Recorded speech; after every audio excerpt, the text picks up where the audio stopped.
Cameroun, Bandou, Africa, Bandou. Salut, Bandou. votre plateforme. Je salue les amis maliennes qui regardent toutes nos vidéos.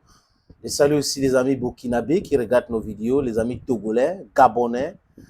Je salue les amis français, du moins la diaspora africaine qui est en France, la diaspora africaine qui est au Canada, qui est aux États-Unis, qui est en Allemagne, en Belgique, les amis. Au Sénégal, je salue tous les Sénégalais.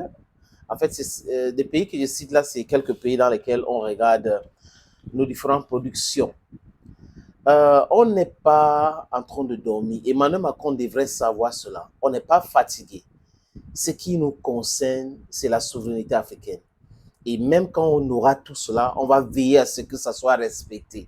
Monsieur Macron et les politiciens qui sont sans vision, mais qui regardent la télévision en France, devraient mettre ça dans leur tête. Je ne sais pas comment vos têtes sont dures à comprendre. Ce que vous êtes en train de faire actuellement ne peut en aucun cas faire en sorte que les Africains cessent de penser à leur souveraineté. Ce n'est pas possible. Vous pouvez persécuter les gens, refuser les visas, refuser tout à tout le monde. Mais sachez dans vos têtes que les Africains d'aujourd'hui ne sont pas les Africains d'hier. Les petites manipulations là, ça ne va plus passer. Oui, vous avez réussi ça avant, mais vous ne pouvez pas penser réussir dans la fraude, dans la corruption, dans la manipulation, dans les manigances stupides éternellement. Les Africains ne vous doivent rien. La France doit tout aux Africains. Si la France est aujourd'hui ce que la France est, c'est grâce aux Africains, pas en partie, c'est grâce aux Africains. Parce que la France a esclavagisé l'Afrique pour se développer. La France a colonisé l'Afrique pour se développer. La France a pillé l'Afrique pour se développer. Donc, on attend que vous payiez les réparations. Pas des histoires que vous faites là. Et à chaque fois, les amis, je vous dis ici, que je considère comme les précurseurs pour cette lutte pour notre souveraineté, des dirigeants de l'AIS, Assimi Goïta, Ibrahim Traoré, Abdurrahman Tiani, ceux trois, les amis, bientôt on va ajouter Bachirou Diomaye Faye et Ousmane Sonko. Et il y a Mamad Kaka Déby qui est en train de vouloir entrer là-dedans, donc on attend. Mais les gens qui sont sûrs à l'heure où je vous parle, ce sont ces trois-là. Abdurrahman Tiani, Ibrahim Traoré, Assimi Goïta. Et on peut ajouter maintenant les autres au Sénégal, Ousmane Sonko et Bachirou Diomaye Faye. L'Afrique d'aujourd'hui, je répète à Emmanuel Macron et tous les soutiens de la France en Afrique que c'est fini. Des chefs d'État, les fonctionnaires de la CEDEAO qui ne sont pas clairvoyants devraient aussi savoir votre complicité pour la déstabilisation de Sahel est connue par nous, par le peuple africain et par les dirigeants ou les leaders eux-mêmes. Abdurrahman Tiani parle à la presse, bref, à la télévision nationale du Niger, RTN, la télévision du Sahel. Les amis, la quintessence de la sortie de Ibrahim ou Abdurrahman Tiani, c'est quoi? C'est la déstabilisation de l'AES par la France. En fait, la France est en train de manigancer beaucoup de choses à la fois pour pouvoir déstabiliser l'AES. Parce que pour la France, la souveraineté acquise par l'AES va pousser les autres pays à arrêter d'encourager le pillage de leurs ressources par la France. Le pillage de leurs ressources à travers ces monnaies criminelles, cette monnaie stupide, cette monnaie satanique appelée franc CFA, cette monnaie qui est soutenue par Patrice Talon, le tyran au Bénin, par Alassane Dramane Ouattara, le dictateur ivoirien. Et le monsieur qui est arrivé au pouvoir par les armes, c'est comme ça que Ouattara a eu au pouvoir.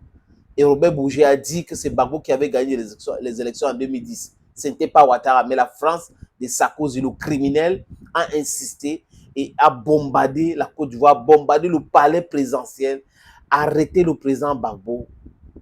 Oui, ils ont voulu que Gbagbo ait le même sort qu'ils ont donné à Kadhafi, mais heureusement, ils ont raté en Côte d'Ivoire, mais après, il a corrigé le tir avec la Libye, parce que si Kadhafi était en vie aujourd'hui, c'est qu'il est déjà redevenu président de la Libye, parce que c'était grâce à lui qu'il y avait cette stabilité-là. Donc voilà un criminel qui porte un bracelet sur son pied, qui a déstabilisé la Côte d'Ivoire, qui a déstabilisé la Libye et déstabilisé la Côte d'Ivoire à travers Blaise Compaoré, notre criminel qui est en train de se cacher avec son frère François Compaoré, notre criminel, en Côte d'Ivoire avec leur complice Alassane Dramane Ouattara.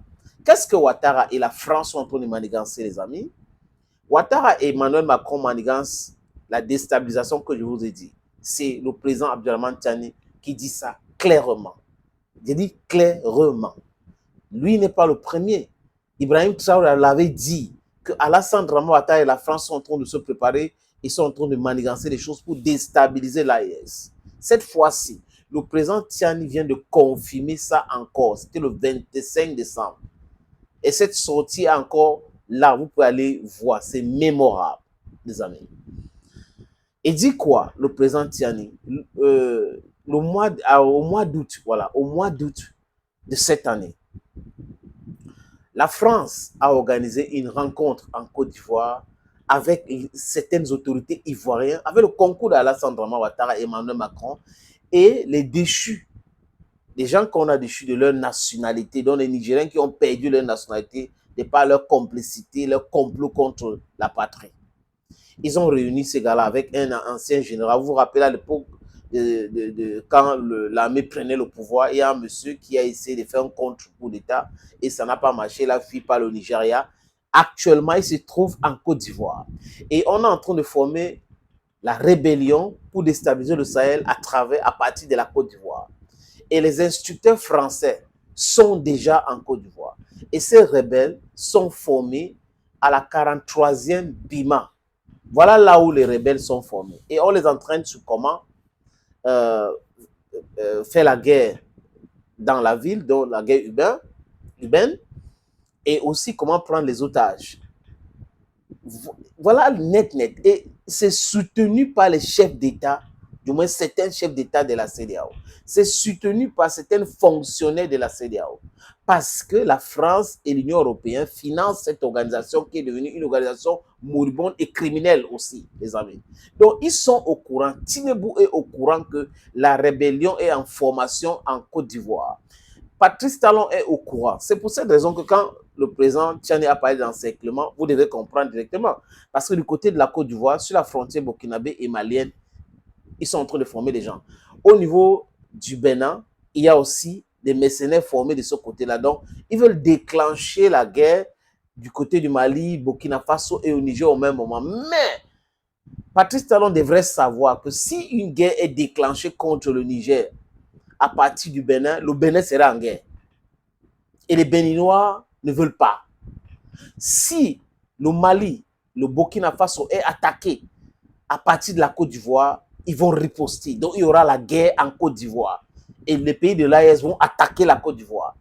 C'est ce que Ouattara doit savoir. Donc, les Ivoiriens qui ne veulent pas la guerre devraient dénoncer ces agitations ou agissements de leurs présidents et de leurs forces militaires qui sont, certaines sont des complices. Si l'attaque vient du Ghana ou du côté du Togo, les Togolais devraient savoir que leur pays sera aussi déstabilisé. C'est clair. Ces choses-là sont claires. Donc, ce n'est pas, il ne faut pas qu'ils pensent qu'ils vont venir faire la guerre au Niger, faire la guerre au Burkina Faso, faire la guerre et ça va rester au Burkina. C'est faux. L'époque là est révolue. La France n'a plus cette capacité-là. Et nous, en tant qu'enfants d'Afrique, on va se mobiliser pour protéger le Niger. On va se mobiliser dans des millions. Je parle de millions de gens qui me suivent. Préparons-nous pour se mobiliser. Au cas où il y a une attaque contre ce pays qui vient de citer, le pays de l'AES, nous devons y aller. Nous devons faire face à ces mercenaires. Parce qu'il faut que le message passe. Patrice Talon doit comprendre le message des jeunes Africains aujourd'hui. Il n'est pas question que la trahison continue sur nos terres, que des chefs d'État africains soient des complices de l'impérialisme pour la déstabilisation de l'Afrique. Il n'est pas question que Alassane Dramane Ouattara soit complice d'une déstabilisation du Burkina Faso, déstabilisation du Mali et qu'on lui paie pas avec sa propre monnaie. Non, on lui renvoie sa propre monnaie. Ce sont des choses qui sont claires. Et des amis, préparons-nous mentalement, psychiquement pour cela. Le président Tiani a parlé. Nous, à notre niveau, ce que nous faisons ici, c'est dénoncer cela pour tuer ça dans l'œuf. pour qu'ils sachent que nous sommes déjà au courant et qu'on est en train de se préparer pour faire face à cela. Quel est ce pays qui prétend être le pays riche, un pays puissant, qui passe son temps à piller les gens et à imposer les dirigeants aux gens? Quel est ce pays dans le monde qui pense qu'elle est vraiment puissante, elle est ceci, alors qu'elle impose une monnaie criminelle aux autres pays au monde? Ce n'est pas possible. Ce n'est pas possible. Dans les autres pays, comme la Côte d'Ivoire, la jeunesse ivoirienne, c'est à vous. N'écoutez pas les balivènes qui racontent des gens sur une chaîne ivoirienne là qu'on appelle NCI. N'écoutez pas les balivènes de certains politiciens, les politicards qui viennent sur la chaîne qu'on appelle Live TV ou LTI pour raconter les balivènes. Les bases militaires françaises en Afrique sont un élément de la déstabilisation. La France, à travers ses bases militaires, envoie les armes pour déstabiliser l'Afrique. La base militaire française au Gabon n'a pas sa place là-bas. Ça doit dégager. La base militaire française à Djibouti doit dégager. Donc la France, là, Emmanuel Macron, les élites françaises, mettez ça dans votre tête. L'Afrique ne vous doit rien. Vous devez beaucoup de choses à l'Afrique. Vous devez même payer réparation. Donc il faut arrêter votre histoire.